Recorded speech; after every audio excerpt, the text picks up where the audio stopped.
ഈ വിഷയത്തിൽ വാദപ്രതിവാദങ്ങൾ തെരഞ്ഞെടുപ്പിന്റെ അവസാന പ്രചരണ ലാപ്പിൽ കത്തിക്കയറുകയാണ്. നമ്മളിനി നിയമത്തേക്ക് പോവുകയാണ്. വളരെ വാശിയേറിയ പോരാട്ടം നടക്കുന്ന BJPക്ക് സാധ്യതയുണ്ടെന്നൊക്കെ പറയുന്ന ഒരു മണ്ഡലമാണ് നേമം. അവിടെ BJPയുടെ ഭാഗത്തുനിന്ന് ദുരൂഹമായ ചില പെട്ടികൾ മണ്ഡലത്തിലെത്തിയെന്ന് CPMന്റെ സ്ഥാനാർത്ഥി ശിവൻകുട്ടി ആരോപിച്ചു.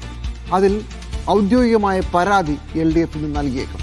റെയിൽവേ പാസൽ വഴി 4 പെട്ടികൾ മണ്ഡലത്തിൽ എത്തി എന്നാണ് ശിവൻകുട്ടി വാർത്താസമ്മേളനം നടത്തി പറഞ്ഞത്. തെരഞ്ഞെടുപ്പ് കമ്മീഷനും പോലീസിനുമാണ് പരാതി നൽകുക. വിജിൻ വായന്തോട് ചേരുകയാണ് ഇതിന്റെ കൂടുതൽ വിവരങ്ങളുമായി. വിജിൻ, നമുക്ക് മനസ്സിലാകുന്നതനുസരിച്ച് ഈ 4 പെട്ടിക്കുള്ളിൽ എന്താണെന്ന് പറഞ്ഞില്ല, പക്ഷേ എന്തൊക്കെയോ ഉണ്ട് എന്ന ആരോപണം ശിവൻകുട്ടി ഉന്നയിക്കുന്നു. 2 ദിവസം കഴിയുമ്പോൾ ഇപ്പോഴാണ് പരാതി കൊടുക്കുന്നത്. സത്യത്തിൽ ഇത് ഗൗരവത്തിലുള്ളതാണോ? CPM പറയുന്നത്, അല്ലെങ്കിൽ അനൗദ്യോഗികമായിട്ടെങ്കിലും പറയുന്നത്, ഈ പെട്ടിക്കകത്ത് എന്തായിരുന്നാണ്? എന്താണ് ഇത്ര വലിയ പെട്ടി പ്രശ്നം? പണം കൊണ്ടുവന്നു എന്നുള്ളത് തന്നെയാണ്, നിയമത്തേക്ക് BJP പണം എത്തിച്ചു എന്നത് തന്നെയാണ് ശിവൻകുട്ടി ഉദ്ദേശിക്കുന്നത്. എന്തായാലും റെയിൽവേ പാർസൽ സർവീസ് RMS വഴിയാണ് ഇങ്ങനെയൊരു പണം പെട്ടികൾ എത്തിയത് എന്നുള്ളതാണ്. അവിടെ നിന്ന് റെയിൽവേ സ്റ്റേഷനിൽ നിന്ന് ഒരു കാറിൽ കയറ്റി നിയമമണ്ഡലത്തിലേക്ക് കൊണ്ടുപോയി.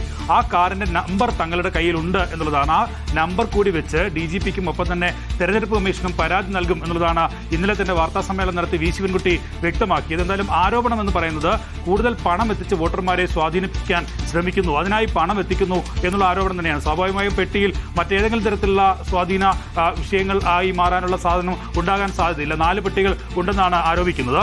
അതിനൊപ്പം തന്നെയാണ് പല വാഹനങ്ങളും, അത് സംസ്ഥാനത്തിന് പുറത്തുനിന്ന് മഹാരാഷ്ട്രയിൽ നിന്ന് ഉൾപ്പെടെയുള്ള പല വാഹനങ്ങളും നിയമമണ്ഡലത്തിലേക്ക് എത്തുന്നു, കൂടുതലായി എത്തി അവിടെ പ്രചരണം നടത്തുന്നു, പ്രചരണ പരിപാടികൾക്ക് ഉപയോഗിക്കുന്നു എന്നുള്ളതാണ്. അതിൽ തെരഞ്ഞെടുപ്പ് കമ്മീഷന് പോലും ഒരുപക്ഷെ കേസെടുക്കാൻ കഴിയില്ല. പക്ഷേ ആ ആരോപണം കൃത്യമാണ് എന്ന് മനസ്സിലാകുന്നതാണ്. കാരണം തിരുവനന്തപുരം നഗരത്തിൽ എത്തിയാൽ കാണാൻ കഴിയുന്നത് BJPയുടെ മഹാരാഷ്ട്ര, കർണാടക, ആന്ധ്രാപ്രദേശ് ഉൾപ്പെടെയുള്ള രജിസ്ട്രേഷൻ വാഹനങ്ങൾ ഒരുപാടുണ്ട്. വീഡിയോ വാൾ വെച്ചുള്ള പ്രചരണങ്ങൾ നടത്തുന്നത് അത് അങ്ങനെ അന്യസംസ്ഥാനത്തുള്ള വാഹനങ്ങളാണ് എന്ന് കാണാൻ കഴിയും. അതിൽ ഒരു പറയുന്ന കാര്യത്തിൽ ഒരു വ്യക്തതയുണ്ട്. പക്ഷേ ഈ പെട്ടിയിൽ എന്ത് എന്ന ചോദ്യത്തിന് അതിൽ എന്താകും എന്ന LDF സ്ഥാനാർത്ഥിക്കോ LDFനോ നിശ്ചയമില്ല.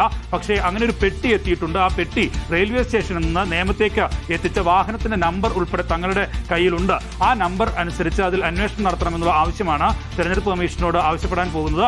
ഒപ്പം തന്നെ പോലീസും ഇക്കാര്യത്തിൽ അന്വേഷിക്കണം എന്നാവശ്യപ്പെട്ട് DGPക്കും പരാതി നൽകും എന്നുള്ളതാണ് ശിവൻകുട്ടിയും ഒപ്പം തന്നെ നേമത്തെ LDFന്റെ തെരഞ്ഞെടുപ്പ് കമ്മിറ്റിയും വ്യക്തമാക്കുന്നത്. എപ്പോൾ ആ പരാതി കൊടുക്കുമെന്ന് ഇതുവരെ പറഞ്ഞിട്ടില്ല, പക്ഷേ പരാതി തയ്യാറാക്കുകയാണ്. ആ പരാതി നൽകുമെന്നുള്ളതാണ്. മറ്റൊരു പെട്ടി ആരോപണം എന്തായാലും നിയമമണ്ഡലത്തിൽ ഉണ്ടാകുന്നു എന്നുള്ളതാണ്. വലിയ സാമ്പത്തികമായി സമ്പത്ത് ചെലവഴിച്ച് ഇത്തരം പ്രചരണങ്ങൾ നടത്തുന്നു, വോട്ടർമാരെ സ്വാധീനിക്കാനുള്ള ശ്രമം നടത്തുന്നു എന്നുള്ള ആരോപണം ആ മണ്ഡലത്തിൽ തന്നെയുണ്ട്. കാരണം രാജീവ് ചന്ദ്രശേഖരാണ് അവിടെ സ്ഥാനാർത്ഥി എന്നുള്ളത് കൊണ്ട് തന്നെ അതിസമ്പന്നനായ ഒരാളാണ് അയാൾ. BJPയുടെ സ്വാധീനം ഉൾപ്പെടെ ഉപയോഗപ്പെടുത്തി അത്തരത്തിൽ പണത്തിന്റെ സ്വാധീനം ഉപയോഗപ്പെടുത്തി മത്സരത്തിൽ വിജയിക്കാനുള്ള ഒരു നീക്കം നടത്തുന്നു എന്നുള്ള ആരോപണം ഒരു ഭാഗത്ത് ഉയരുന്നതിനിടയിലാണ് നിലവിൽ ഇത്തരത്തിൽ റെയിൽവേ സ്റ്റേഷനിൽ നിന്നും 4 പെട്ടികൾ അത് മണ്ഡലത്തിലേക്ക് എത്തിച്ചു എന്ന ആരോപണം മുറുകുന്നു. അതിൽ പരാതി നൽകാൻ ഒരുങ്ങുകയാണ് എന്തായാലും LDF. ശരി വിജയ്.